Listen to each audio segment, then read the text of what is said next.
I still remember the sound of the garbage bags hitting the ground, plastic against concrete, that dull thud of finality. My clothes, my books, my life, packed in black trash bags lined along the gate. And my mother, standing there with crossed arms, her lips pressed tight, my two younger siblings flanking her like obedient soldiers. "You're 25. Get out now." No tears, no hesitation, just a clean, cold execution. I smiled. Not because it didn't hurt, it did, but because pain had stopped surprising me a long time ago. So I picked up my keys, got in my car, and drove away.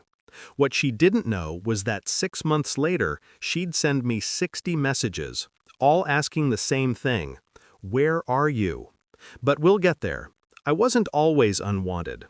Back then, I was the quiet kid, the one who made good grades, worked 2 jobs, and paid half the bills while mom bounced between relationships. She used to call me her rock. "Without you, I don't know what I'd do," she'd say, and I believed her, every word. Until the day I realized being her rock didn't mean support, it meant burden. The more stable I became, the more she resented me for it. When I got my promotion, she said I was acting superior.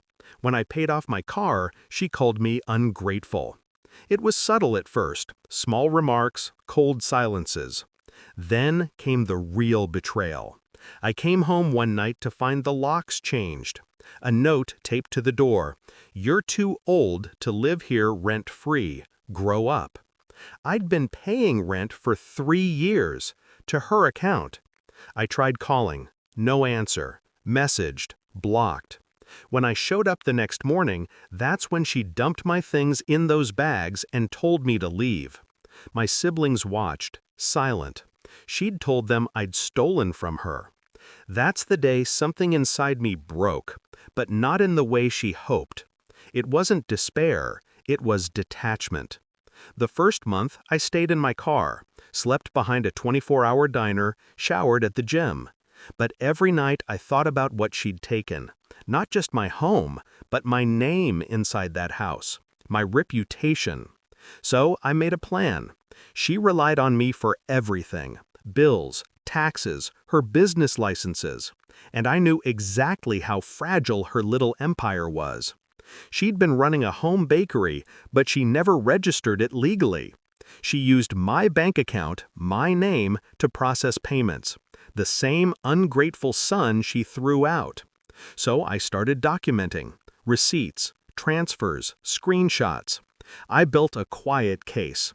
Not for court, not yet, but for something better: exposure. 3 months later, I moved into my own apartment. Small, quiet, mine. Then I waited. When she texted me the first time, it was about taxes. "Do you still have the files?" I said I'd look for them. By the 5th message, she was desperate. The government had flagged her account: unregistered income, possible fraud. I didn't report her, I just stopped covering for her. The system did the rest. By month 6, she'd lost the bakery. My siblings were working part-time jobs. And one night, my phone lit up. 60 messages, all from her. "Where are you? Please answer. I didn't mean it. I'm sorry." I didn't reply. But I drove past the old house. The lights were off, the gate rusted, and there she was, sitting on the porch, wrapped in a blanket, looking smaller than I'd ever seen her. The same woman who once called me useless, now waiting for the son she threw away. I didn't stop, didn't honk, didn't roll down the window, because revenge doesn't always need confrontation. Sometimes silence is the loudest answer. People think revenge is about destruction. It's not. It's about clarity. She taught me I was disposable. I taught her that every action has a return address. I didn't destroy her. I just stopped saving her. 6 months ago, I stood at that gate with my life in garbage bags.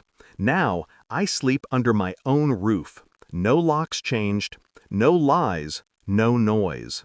And when my phone lights up again, another "Where are you?" I smile because I'm exactly where she told me to go.